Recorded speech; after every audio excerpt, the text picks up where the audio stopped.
name is Susie Hopkins, and I'm going to show you how to do a quick release knot. I currently have an invisible horse, and this is the part the horse belongs to. And what I'm going to do is I'm going to measure it where it almost touches the ground. As you can see, you don't want to have it too far on the ground.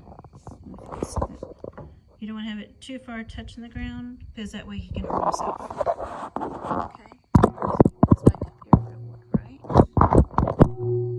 Alright, and this is the rope I'll be using. I have it wrapped around a bar that's attached to the stall. And you'll make a loop. See, I'm a lefty and these are kind of like right-sided knots or something. You make one loop.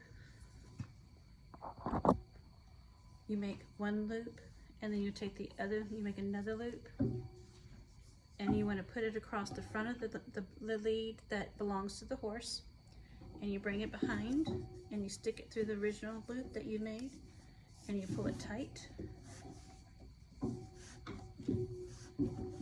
and it makes a knot, and the horse pulls, and the knot don't go anywhere, and if you pull this release, it comes undone. Thank you, and have a good day. Thank you for watching.